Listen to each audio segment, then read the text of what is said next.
consiste en la temática de lo que es el mintos. Caray, hay mucho eco, ¿no? Faltan cuerpos que difundan el sonido. Los helmintos es el nombre elegante que utilizamos para decir gusanos. ¿De acuerdo? Los helmintos son entes, a diferencia de los protozoos, son de tipo pluricelular. Su característica es que no tienen ninguna estructura rígida, ¿sí? El caso de los animales en general tienen o un endoesqueleto, como nosotros, el esqueleto está por dentro, o un exoesqueleto. En el caso de estos se caracterizan porque no tienen ni endo ni exoesqueleto, no tienen esqueleto, son de cuerpo blando. Y para hacerlo simple, hay tres grupos importantes de estos helmintos. El primero, que es el más básico, son los nemátodos. Los nemátodos se caracterizan porque tienen un cuerpo cilíndrico. Así, piensen en una lombriz habitual. ¿De acuerdo? ¿Sí? Y estos van a tener una estructura que va a ser su boca, que va a continuar en su interior con un tubo digestivo simple y rudimentario. Y en el caso de las hembras, el último tercio, normalmente a 2/3, es una estructura uterina donde se van a desarrollar los huevos. ¿Listo? Tienen un sistema nervioso y son un cuerpo único. Es una lombriz. ¿Sí? ¿De acuerdo? Si yo agarro a esta lombriz y la corto, voy a tener una sección de tipo circular, todos los nemátodos son así, y voy a poder ver aquí su sistema nervioso, su sistema digestivo y todos sus órganos. Y cuando lo corto, en general, estos mueren. ¿Sí? Se acabó. Game over. Son los más abundantes y estos son los más comunes. Su representante principal es Ascaris lumbricoides, que significa lombriz intestinal. ¿Sí? Y es el más estudiado y más fácil de estudiar porque puede alcanzar los 25 centímetros, incluso un poco más. Cuando llevan Ascaris van a ver los detalles. Así que estamos hablando de un gusano de este tamaño, grandango. Y habita en el intestino y se puede mover, siendo de este tamaño, no hay válvula que lo impida moverse, así que se puede hasta salir por la boca o salir activamente por el recto. Y entenderán que cualquier persona que vea que un gusano de este tamaño sale, dice, esto no es normal, o para ustedes les saldría normal. No, ¿verdad? Así que normalmente es común, sobre todo en la parte rural, que vengan con una botella con el gusano o en una caja o en una bolsa y decir, esto es botazo. ¿Sí? Es el más grande. Otros pueden medir 2 centímetros más o menos en promedio, hasta unos 3.5, 4, es caso de, por ejemplo, Trichuris trichuris, que son bastante grandes, macroscópicamente visibles, pero también hay los que son mucho más pequeños, que están en el límite de la visión. ¿De acuerdo? Además de los intestinales, también tenemos nemátodos que viven en los tejidos. Trichinella spiralis, por ejemplo, su forma larvaria invade los músculos y es lo que comúnmente confundimos con triquina, lo que la gente le llama, bueno, su nombre común es triquina, ¿de acuerdo? En Bolivia no hay. Hay en Brasil, no hay acá en Bolivia, ¿de acuerdo? Y porque lo que aquí llamamos triquina no es triquina, es cisticercosis, que es otro gusano, ¿de acuerdo? Y tenemos finalmente incluso las filarias que van a estar circulando en la sangre y pueden llegar a cualquier tejido. Dentro de estas tenemos las microfilarias y el nombre de microfilarias ya les debe hacer pensar que estas son pequeñas, son micro, ¿de acuerdo? Y pueden producir enfermedades graves como las elefantiasis en el África y también tenemos otras como Onchocerca bulbulus, que es un gusano que es macroscópico, es largo, más de 60 centímetros, y que puede producir ceguera en los ojos, cuando invade el ojo. De hecho, el nombre de la enfermedad es ceguera de los ríos, porque esto está relacionado con lo que pasa en su ciclo de transmisión cerca de los ríos. ¿Sí? Para Bolivia, no tenemos esto. Onchocerca bulbulus, o enfermedad de Carrión, está presente en el Perú, triquinosis en el Brasil, así que aquí por lo menos de esas no tenemos. Pero sí tenemos del resto de los grupos, ¿de acuerdo? Así que estos son los nemátodos. Los nemátodos en general tienen un ciclo de vida que suele ser muy sencillo. En el caso de los intestinales, estos van a colocar dos opciones. o van a colocar huevos, o vamos a tener ya el adulto, es decir, no el adulto, perdón, la larva, ¿de acuerdo? Que son las formas infectantes. Y uno al ingerir esto adquiere la enfermedad, ¿de acuerdo? Ahora, hay especialidades, las vamos a ver de hecho en la segunda parte de la clase. Vamos a ver que tenemos otra forma de transmisión que no es por la boca, sino por la piel, mucinarias y estrongiloides, que se transmiten por larva, pero no por vía boca. El otro grupo son los céstodos. Y dentro de los céstodos tenemos los eucéstodos o céstodos verdaderos, y eso implica que hay otro grupo que se le parece, pero no son exactamente céstodos. Estos tienen una estructura diferente. Su cuerpo no es cilíndrico, sino más bien es plano. Piensen en un tallarín, ¿de acuerdo? Van a tener una estructura inicial, ¿de acuerdo? Que parece una cabeza, pero no es una cabeza. Se llama proglótida, ¿de acuerdo? Y eso le continúa una estructura que es alargada como una cinta, ¿de acuerdo? Que es conocida como el estróbilo. Esta, perdón, dije proglótide, es escólex. Corrección para los que están transcribiendo, borren, ¿ya?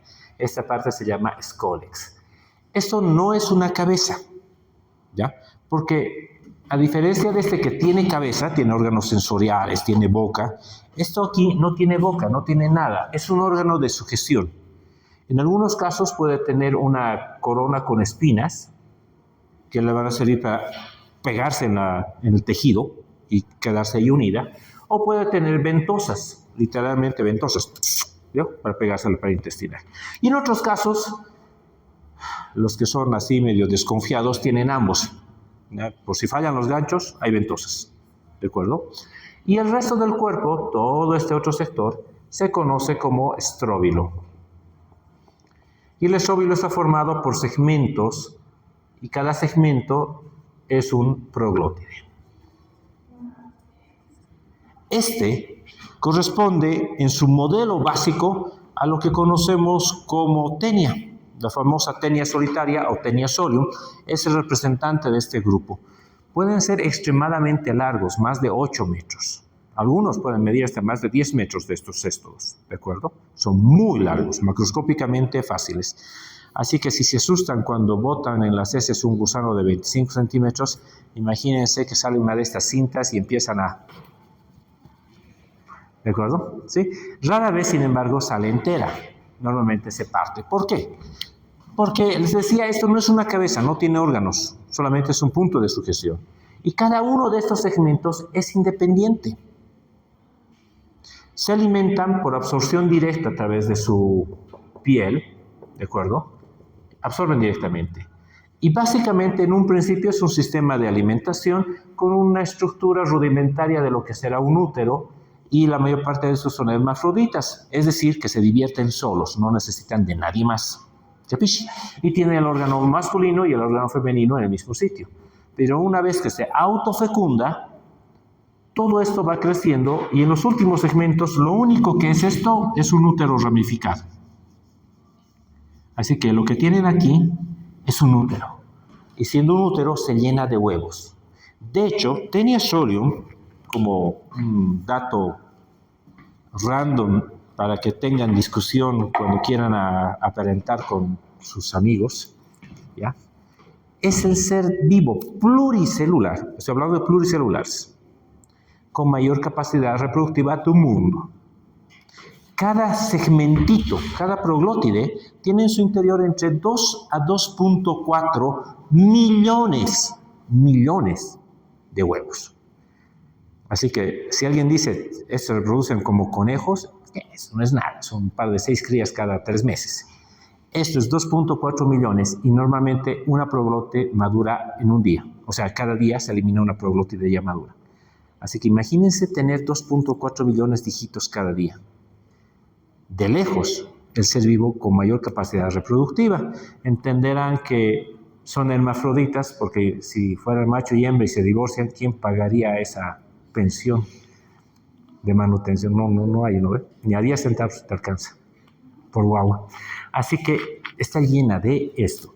Pero estos tienen un ciclo reproductivo un poco más complejo que los nemátodos que hacen ciclos directos. Estos tienen un conflicto. Como no se mueven activamente, dependen de su huésped, la manera de llegar al siguiente huésped suele intervenir con un huésped intermediario. En el caso, por ejemplo, de Taenia solium, es el cerdo. En otras, es un perro o un gato, o sea, son diferentes animales. ¿Y cuánto te infectas? Cuando estos huevos pasan por el huésped intermedio, generan una larva, y esa larva intermedia recibe el nombre de cisticerco, en el caso de Taenia solium, y en los otros cisticercoide, porque se parece a un cisticerco, ¿de acuerdo? Y en algunos casos, esto, imagínense, por ejemplo, el caso de Taenia solium está en el cerdo, ¿de acuerdo? Lo que conocemos como triquina en el cerdo no es triquina, es cisticerco, ¿sí? Y cuando tú te comes eso, mal cocido, ¿qué vas a tener? La tenia. Pero ¿qué pasa si tú, en vez de comerte el cisticerco, te comportas como cerdo y te comes el popó con los huevos? Lo que te va a dar a ti no es teniasis, te va a dar cisticercosis. Así, estos producen dos tipos de enfermedades.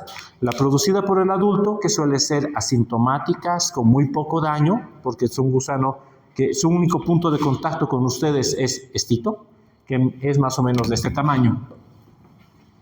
¿Cuánto daño puede hacer eso en un intestino de 12 metros? ¿Me entienden? ¿Sí? Y luego se alimenta de las heces. Así que, en realidad, su daño principal de estos es cuando uno ingiere el huevo y adquiere la forma larvaria de estas tenias. ¿Sí? Ejemplo, la hidatidosis. El cisticerco puede crecer tanto que se hace una bola, es como un embarazo, ¿de acuerdo? Que puede atacar el hígado, pulmones o cualquier otra víscera. Cisticercosis puede producir a nivel cerebral daños graves que incluso pueden terminar con la muerte del paciente o cuadros muy graves. Y así, la mayor parte de los céstodos vamos a ver un cuadro por el adulto o un cuadro por su estado larvario. ¿Sí? Tienen entonces un ciclo más complejo. Estos son directos, estos requieren un huésped intermediario. Y vámonos con el tercer grupo. Me olvidaba decir, como cada uno de estos segmentos es independiente, si yo lo parto por aquí, este pedazo, el resto sigue vivo. ¿Capiche? Solamente elimino esto, cuando se elimine el punto de anclaje, recién eliminé. ¿Capiche? Así que es diferente a estos en los cuales lo cortas y se muere. El tercer grupo son los tremátodos. Los tremátodos, piensen evolutivamente, son un grupo más complejo. En el primer grupo, el popó llega al suelo, contamina alimentos y te comes al gusano, el ciclo básico. ¿Sí?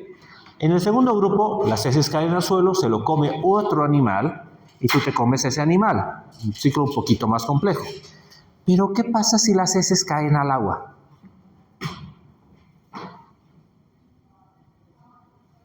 Chau, el ciclo de estos dos. Y aquí es donde el tercer grupo domina. Los tremátodos tienen como eje central de descripción a un parásito que está presente principalmente en África, que es esquistosoma, ¿ya? Varios tipos de esquistosomas. Pero en nuestro medio, Bolivia, no tenemos esquistosomiasis, pero tenemos una que pertenece al mismo grupo que la vamos a usar como modelo. Es fasciola hepática.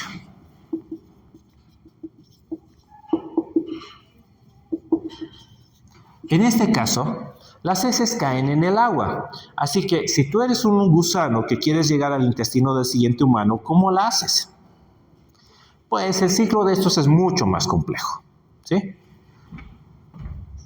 Vamos a ver, necesitamos más colores para describir esto. Va a ser agua verdosa, ¿de acuerdo? Porque es agua sucia. ¿Listo? Las heces, el humano defeca en el agua y aquí abajo tengo el popó en el sedimento. ¿Sí? El huevo va a liberar a una forma intermedia. Se llama miracidio. El miracidio es literalmente un protozoo ciliado, por eso se llama miracidio porque tiene como 1000 cilios. Un parásito más de agua sucia estancada. Y en general, si circula la fasciola, este miracidio va a generar y se va a convertir en una cercaria, van a estudiarlo en detalle cuando lleguemos al tema, ¿de acuerdo? Y esta cercaria, que tiene una especie como de timonel, va a invadir a... Permítanme dibujar aquí, ahí tienen a un caracol, si quieren ahí sonriente. ¿Listo? Ahí está. ¿Listo? Medio enojado. ¿De acuerdo? Así que va a invadir dentro de este. Y en el caso de fasciola, este caracol tiene una ventaja. Los caracoles siempre necesitan agua, así que entran a esta agua, pero se alimentan ¿de qué? De las plantas, de los berros que están aquí afuera. En este caso voy a hacer las hojas que tenemos cerca del lago Titicaca, que es la verdolaga, que es una hoja más o menos así como mamelonadita. ¿Han comido alguna vez ají o ensalada de verdolaga? ¿Conocen la verdolaga? ¿Conoce? ¿Usted? ¿Sí? ¿Usted ha comido alguna vez? ¿No? Ve a conseguirse ya. Si ve abajo unas como manchitas negras, así como unos granitos, eso es el quiste de esto. Lo que pasa es un proceso muy interesante. Cuando este caracol sale a comer esta planta, la radiación solar